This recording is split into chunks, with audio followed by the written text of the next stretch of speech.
Ako si Maria at ito ang aking kwento.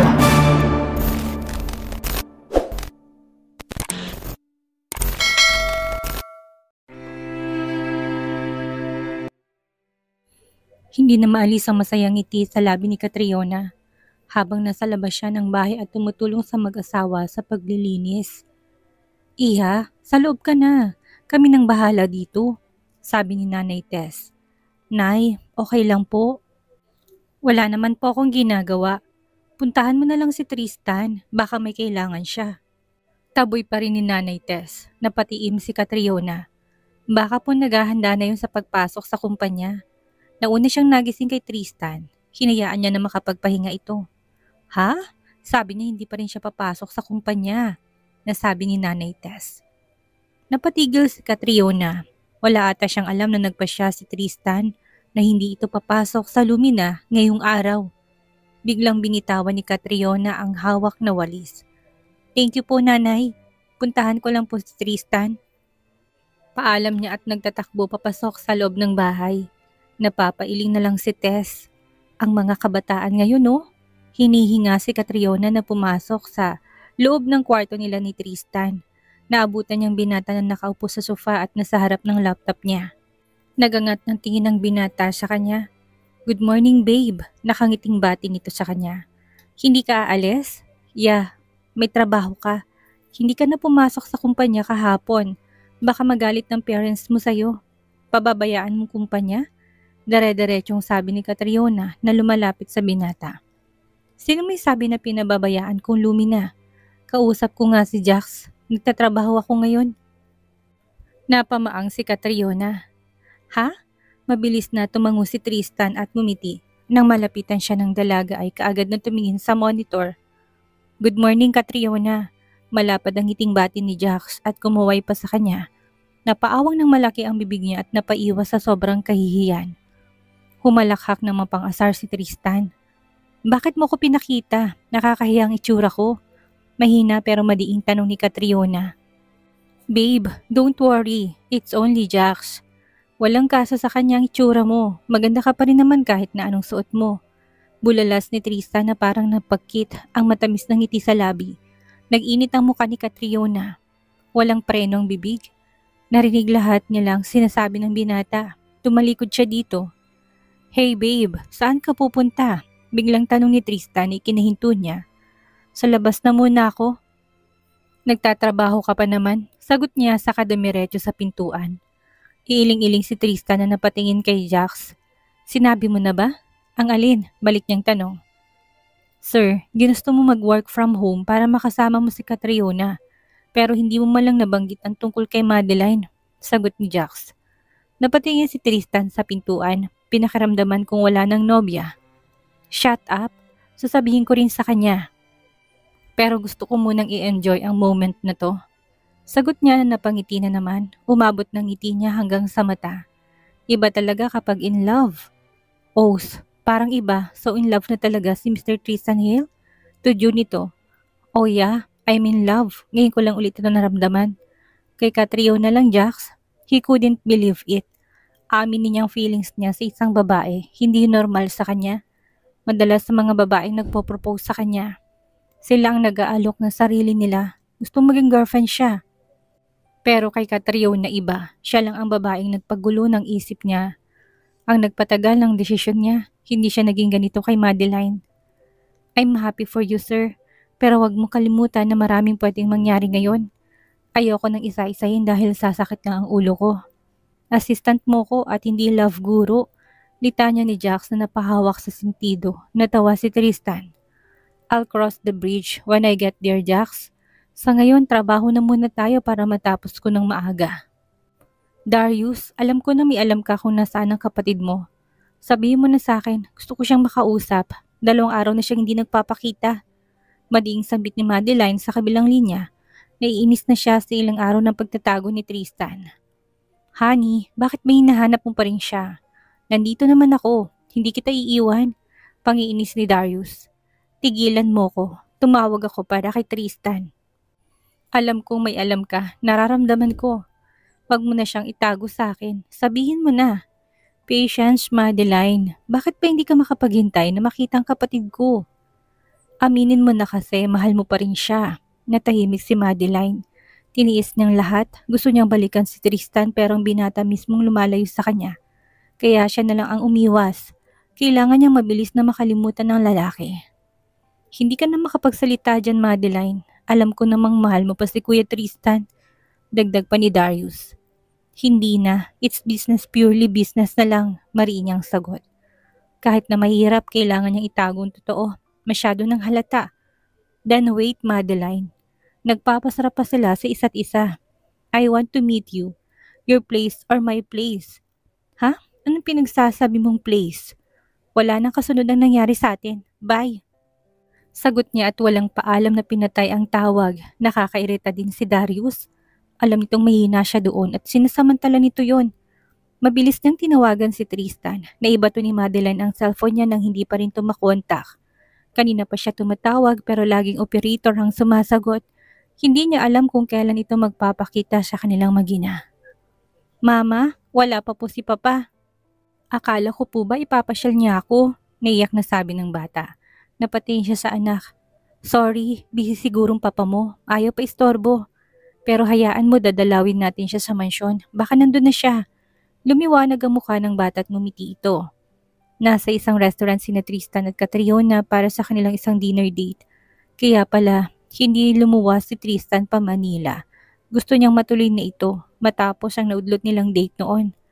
Bakit dito mo ko dinala? Pwede naman sa bahay na lang tayo. Sabi ni Catriona. Tinignan niyang mga pagkain nakahain bago bumaling kay Tristan. Bakit naman kita hindi pwedeng dalhin dito? Sagot ng binata. Napalinga si Catriona sa paligid sa kanilapit ng mukha kay Tristan. Ang mahal dito, tapos ang konti ng pagkain, bulong niya. Ipagluluto na lang kita, mas mabubusog ka pa. Muntik nang matawa na malakas si Tristan. Sa dami ng pwedeng ikomento ni Catriona, yun pa talagang napansin niya. Babe, this is a fine dining restaurant. Talagang ganitong serving ng food. At huwag mong isipin ang presyo. You deserve to be treated like a queen, sabi ni Tristan. Habang hinawakan ng kamay ng nobya sa ibabaw ng lamesa. Alanganing ngumiti si Catriona. Hindi pa rin siya sanay sa ganitong pangmayamang restaurant. Kontento na siya sa fast food o sa mas murang kainan. Nilapitan sila ng waiter, kaya napaayos ng upo si Catriona. Sir, sabi ng waiter habang inaabot kay Tristan ng bouquet ng tulips bago umalis. Namangha si Catriona sa bulaklak na hawak ni Tristan. For you, babe, ani Tristan, inabot to sa kanya. Tinanggap yon ni Catriona na may matamis na ngiti. Thank you, nagabala ka pa talaga. Let's eat, sabi ni Tristan. Umayon si Catriona at maingat niya nilapag ang flowers sa tabi niya. Ngunit bago pa siya makakain, may biglang humawak sa kanyang kamay. Napataas ang tingin niya at kaagad na lalaki ang mga mata niya sa pagkakakilala sa taong nasa harapan niya. Catriona? Sabi ko na nga ba, hindi ako pwedeng magkamali, ikaw nga eh. Namutla si Catriona na makita si Amethyst na palingon siya kay Tristan. Pero tila wala itong pakialam at patuloy nang kumakain. Niliyasan mo ko, dito lang pala kita mahahanap. Tuloy ni Amethyst. Baka sa panunumbat sa boses. Sabi mo, meet tayo ng Sabado. Naghintay ako ng tawag mo. Wala. Sino tong kasama mong date ha? Bakit wala kang sinasabi sa akin na may boyfriend ka na? Kanina pa kita pinagmamasdan sa table ko. Bago pa siya makasagot, isang malamig at bariton ng boses ang pumuno sa pagitan nila. Miss Amethyst Vera, have a seat. Samahan mo kaming kumain ni Catriona. Mariing napapikit si Catriona, lagot na. Naistatwa si Amethyst sa narinig, tila biglang natuyuan siya ng lalamunan. Mabagal na bumaling siya sa lalaking kaharap at unti-unting lumukso ang kaba. Sa dibdib niya nang malamang alam na lalaking pangalan niya. Kilala mo pala ako, aniya, pilit pinapanatili ang composure. Pero hayaan mo, ipapakilala ko pa rin ang sarili ko. Nilahad niyang kamay. I'm Amethyst Vera, best friend ni Catriona. Pinunasan ni Tristan ng kamay, bibigat gamit ang kanyang panyo. Bago tumayo at hinarap si Amethyst, nang tuluyan niyang makitang mukha ng lalaki, nalaki ang mga mata ni Amethyst. Para siyang nawala ng hangin. Sir Tristan Hill? Napahawak siya sa dibdib niya. Pakiramdam niya na nanikip yun. Halos panawan siya ng ulirat sa sobrang gulat. Yes, why? Biglang hinawi ni Amethyst ang kanyang kamay at Nagpapalit ng tingin kina Tristan at Catriona. Sorry po, nahihiyang sabi niya sa kamabilis na nilapitan ng kaibigan. Palihim na kinukurot ang tagiliran, napahiya siya sa amo nila. Kanina pa siya dakdak nang wala man lang sinasabing kaibigan niya. Wala silang imik na tatlo habang lula ng kotse ni Tristan. Pauwi na sila sa rest house. Medyo ilang pa rin si Amethyst dahil siya nalaman. Pagkapasok nila sa loob ng bahay ay napalinga si Amethyst. I will just change my clothes. Please feel at home, Amethyst. Biglang sabi ng binata bago tumalikod, naiwan ng magkaibigan sa sala. Ikaw ha, ang dami mong utang na kwento. Kailan natin paglalamayan yon? Kwento mo lahat-lahat. Sabi ni Amethyst kay Catriona. Napapakamot si Catriona sa kanyang ulo. Paano na ba niya lahat ipapaliwanag sa kaibigan ng tungkol sa relasyon nila ni Tristan? Sure ka ba na okay lang kay Sir Tristan na dito ako matulog ngayong gabi? Nakakahiya naman sa kanya. Nag-aalangan na sabi ni Amethyst.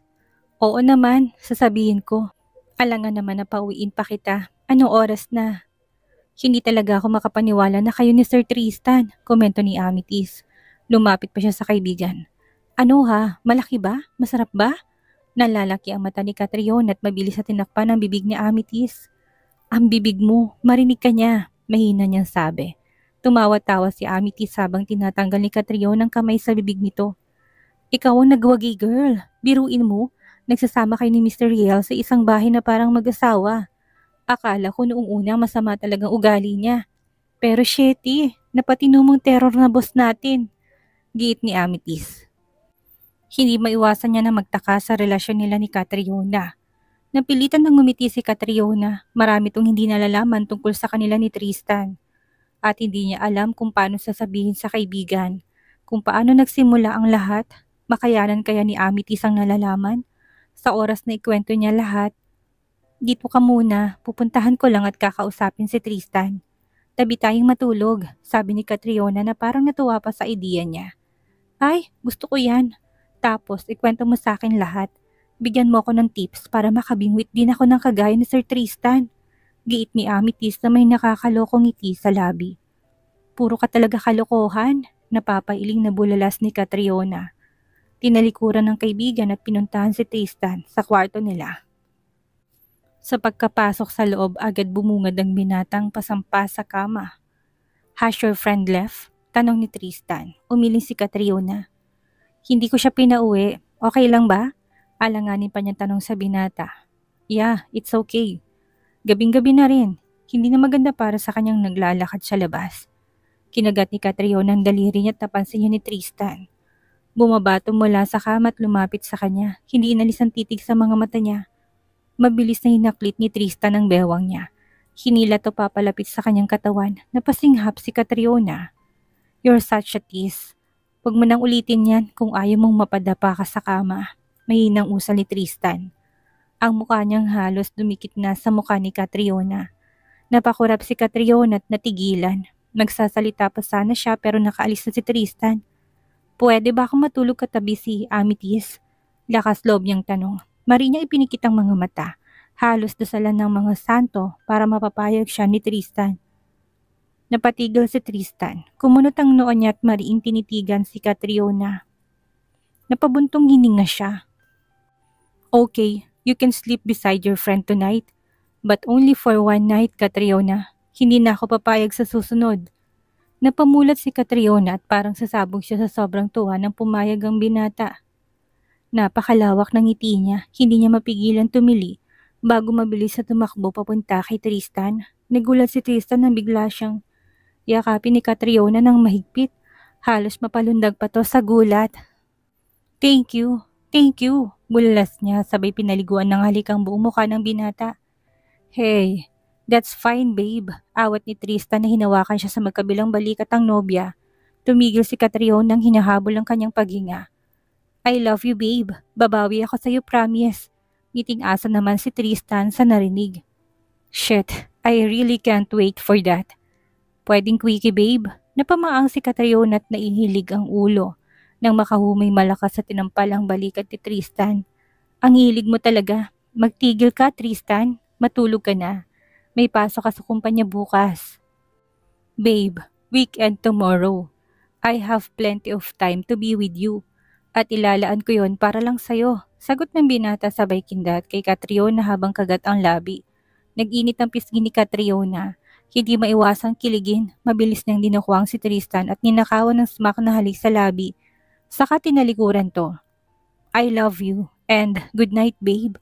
Sigaw niya na tumatakbo palabas ng kwarto. Natatawag na pailing si Tristan. I love you too so much Catriona. Ikaw lang, wala nang iba. Magkatabi sa kama sina Catriona at Amethyst. Walang nagsasalita sa kanilang dalawa. Sorry, hindi ko sinabi sa iyong lahat. Tinago kong tungkol sa pagkatao ko.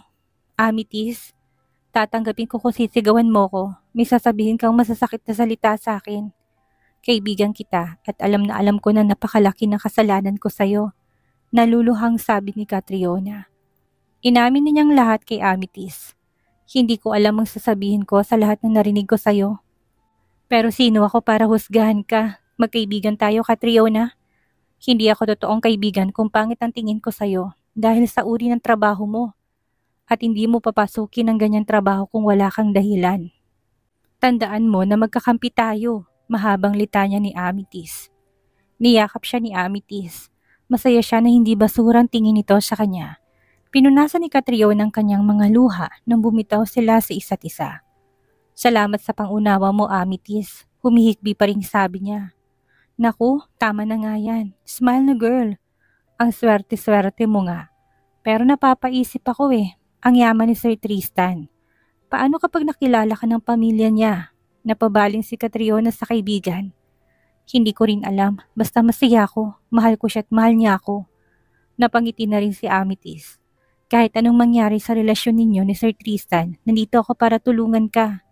Gumamit ka ng proteksyon kapag nabuntis ka. Ewan ko na lang. Natigilan si Catriona na wala sa isip niya pero hindi pa naman siya dinadatnan ng kanyang buwanang dalaw. 1 buwan lang naman ang kontrata namin. Ilang araw na lang at tapos ng kasunduan. Parang hindi ko kaya na iwan si Tristan. May tumulong luha na naman sa mata ni Catriona. Ang bigat sa dibdib na papalapit ang araw na maghihiwalay sila ng binata. May expiration ng kontrata kaya ihanda mo sarili mo, Catriona. Pumasok si Jack sa rest house, sabay-sabay sina Tristan, Catriona at Amethyst na napalingon sa bagong dating. Nagtataka si Catriona na makitang assistant ng nobyo. Good morning, sir. Pinapunta mo ako dito. May inutos ka ba? Tanong ni Jack na napatingin kina Catriona at Amethyst. Umiwas ang tingin si Catriona dahil sa hiya. Mas mataas ang posisyon ni Jack sa kanya sa Lumina Essence. Tapos malalaman nito na girlfriend siya ng boss nila. Tumayo si Tristan. Pakihatid mo si Amethyst hanggang sa bahay nila. Kagabi pa siya nandito sa rest house at mas maganda na ikaw na lang ang maghahatid sa kanya pa uwi. Nagkatinginan sina Catriona at Amethyst. Yun palang dahilan ng pagpunta ni Jax. Sir Tristan, wag na po. Hindi na po kailangan. Kaya ko naman po mag-commute. Sobra-sobra na nga pong abalang ginawa ko sa inyo nitong si Catriona. Nahiyang tanggi ni Amethyst. No, Amethyst. Mapapanatag ako kung si Jax ang maghahatid sa'yo sa Manila. I can drive you home, pero I have work to do. Ani Tristan na napatingin kay Catriona. Naubo ang dalaga. Parang bigla siyang nasami sa sinabi ni Tristan. Iba ata ang pagkakaintindi niya sa work to do ng binata. Hinagod ni Amethyst ang likod ni Catriona. Uminom ka ng tubig. Masamang tingin naman ang pinukol ni Catriona sa kaibigan at napaayos ng upo. Lihim na tumawa si Amethyst. Oh, tayo na Amethyst, may gagawin din kasi ako. Ayang sabi ni Jax na hindi mangiti. Ha? Hindi ba't masyado pang maaga? Parang iba naman ang naging uri ng tingin ni Jax sa dalaga. Pasimpleng siniko ni Catriona si Amethyst. Napabaling ang tingin ng kaibigan sa kanya. Dinig ko, single yan si Jax. Pagkakataon mo na, bulong niya. Tama sila lang ang nakakarinig. Wala sa sariling napangiti si Amethyst. Mabilis tong tumayo. Tara na, hatid mo na ako sa bahay namin. Masiglang sabi niya at napatingin sa kaibigan. Uwi na ako, Catriona. Dadalaw ako ulit dito sa inyo ni Sir Tristan, ha? Tanong pa niya at napabaling din sa amo. You're welcome here, Amethyst. Anytime you want to visit us. Si Tristan na ang sumagot. Narinig mo yun, Catriona? Ngiti lang ang nagisagot sa kanya ng kaibigan. Nilapitan niya si Jax at naglakad ang kama na kinatras ng binata. What the heck? Lumayo-layo ka nga. Angil nito. Parang wala namang kay Amethyst ang naging reaksyon ni Jax. Sir Tristan, salamat sa pagpapatulog sa akin dito sa bahay mo. Aalis na po kami. Ngiting-ngiti pa niyang muling paalam. Gumanti ng ngiti si Tristan. Nagulat si Catriona nang hilahin ni Amethyst si Jax palabas ng bahay. Napakamot na lang siya ng ulo nang makitang reaksyon ng mukha ni. Nagulat na gulat sa pagiging makulit ng kanyang kaibigan. She's funny and adorable. Bagay sila ni Jax. Natatawang sabi ni Tristan habang umuupo sa tabi niya. Isang tahimik na lalaki at kulwelang babae. Napairap si Catriona. Binibiro ko lang si Amethyst. Naniwala naman yung assistant mo naman na parang allergy. Tumawa si Tristan ng malakas. Ginagap niyang kamay ng nobya. Maiba ako. May sinabi ka kanina na may gagawin ka. Nagtatakang tingin ni Catriona sa binata. Yeah, meron nga. And I'm leaving now, babe. Babalik ako mamaya. Sagot ni Tristan na ikinataka ng dalaga. Sinusundan ng mga mata ni Catriona ang nobyo. Tumayo ito at hinalikan ng kamay niya at mabilis na hinalikan ng labi niya. Sandali, saan ka pupunta? Hindi mawala sa kanyang pagtataka habang nakatingin pa rin sa nobyo. I have work to do, babe. Wait for me tonight, okay? I love you so much. Sagot ni Tristan. Aalis ka ng ganyan ang ayos mo. Untag pa ni Catriona. Sabay niyang sinuyod ng tingin ng kabuuan nito. He was wearing khaki shorts and a plain white t-shirt. May darating dito para iabot ng gamit para sa'yo. Tumaas ang kilay ni Catriona. Ano yun? Just wait for it, babe. Bye, sagot lang ni Tristan habang lumalabas ng bahay. Napakunot ang noon ni Catriona. Anong pinagsasabi ni Tristan? Busy ang lahat sa mansyon ng mga Hale. Biglang may dumating na decorator at coordinator. Di kinagulat ng mag-asawang Hale. Nagpadala siya ng decorator pero hindi siya umuwi para makipag-usap sa atin. Sumusobra na talaga yung anak mo, Dante. Nag-hysterical na sabi ni Lumina. I really don't know what his plan is. So let's wait, Lumina. I'm hoping nakasama si Mariska sa party na to. Sumasakit ang ulo ko. Ang hirap ng intindihin ng mga anak mo. Hindi pa magsipag-asawa para matahimik dito sa mansyon. Reklamo pa ng ginang, napangisi si Dante. Kahit kailan ang asawa niya ay maiksi lang ang pasensya. Pupunta bang mag-ina mamayang gabi? Oo, hindi pwedeng hindi pupunta ang apo ko. Sila pa bang mawawala? Sagot ni Lumina na mainit pa rin ang ulo. Nilapitan ni Dante ang asawa at inakbayan. Han, cool down. Ang wrinkles mo. Lalong dadami. Biro niya sa kasinundan ng malakas na tawa. Malakas naman hinampas ni Lumina ang asawa. Napatras si Dante dahil sa ginawa ni Lumina. Nakukuha mo pa talagang magbiro. Alam mo nang gigigil na ako sa panganay mo. Siguraduhin niya lang na masigit kay Madeline ang ipapakilala sa atin. Dahil kung hindi... Nagtataka si Catriona sa kahon na hawak ni Nanay Tess. Nang makalapit ang ginang ibinigay sa kanyang kahon na lalong niyang ipinagtaka. Pinadala para sa'yo, galing daw sa asawa mo. Sabi ni Nanay Tess, ano po ito? Buksan mo, baka regalo para sa'yo. Sagot ni Nanay Tess, dali-daling binuksan naman ni Catriona ang kahon at napatulala siya sa nakita sa loob. Maging si Nanay Tess ay natigagal sa nakita sa loob. Nang makahumang dalaga ay marahang pinaglandas sa mga daliri sa damit. Isa yung black dress. Ang ganda naman po nito, Nay, humahangang sabi ni Catriona. Ang itim na gown ay talaga namang nakakaagaw ng pansin, lalo na sa makinis itong satin finish. Ang neckline ay parang babagi ng gusto sa mga balikat niya, habang ang corset-inspired na bodice ay tiyak na hahakap sa kurba ng kanyang katawan. Mula sa bewang, banayad na bumabagsak ang malalambot na pleats, nagbibigay ng understated na texture at galaw. May D-ring na tie-high slit pa. Ang bongga! Sosyalin po, Nay. Magaling po palang pumili si Tristan ng damit at parang sukat na sukat sa akin. Dagdag pa niya. Oh, isukat mo na para makita natin. Ano bang okasyon? Tanong ni Nanay Tess. Napakabigit na kanyang balikat si Catriona. Wala naman po siyang sinasabi. Umalis po kaninang umaga si Tristan. Hapon na po hindi pa umuwi. Baka may inasikaso lang anak. Halika, tulungan kitang magsukat nitong damit. Siguro nga po, yun na lang naglalaro si isip ni Catriona. Baka nga masyadong abala si Tristan, kahit na kagabi ay nabanggit sa kanya na magkasama sila buong weekend. Pumunta sila Nanay Tess sa kwarto nila ni Tristan. Hindi niya alam kung para saan ito ang pero sabi naman na para sa kanya kaya isusukat niya. Hindi matatawaran na paghanga ni Nanay Tess na makita si Catriona na suot ang itim na dress. Ang ganda mo naman anak, tamang-tamang sukat at bagay na bagay. Para kang mayaman, komento pa nito. Hindi maalis ang ngiti, umikot-ikot si Catriona sa harap ng salamin. Ang ganda talaga ng damit. Kung si Tess ay parang pantay ng estado nila ni Tristan dahil sa mamahaling suot niya. Yun lang hindi matatakpan ng mamahaling damit ang dumi ng kanyang buong pagkatao. Saglit siyang natigilan pero bigla rin siyang natigitla. Nung tumunog ang kanyang phone, napangiti si Catriona na makitang pangalang nakaregister. Hello? Hi babe, did you get the dress? Wear it. I'm coming to fetch you at 6 p.m. I love you. Dire-diretsong sabi ni Tristan. Sasagot sana siya pero pinatay na ng binata ang call. Nagmamadali talaga ito na halos hindi na pinakinggan ang sagot niya. Anong problema Catriona? Untag ni Nanay Tess. Napansin siguro itong pag-iiba ng reaksyon niya. Wala po. Tumawag po si Tristan at sabi niya isuot kong dress. Susundin daw po niya ako mamaya.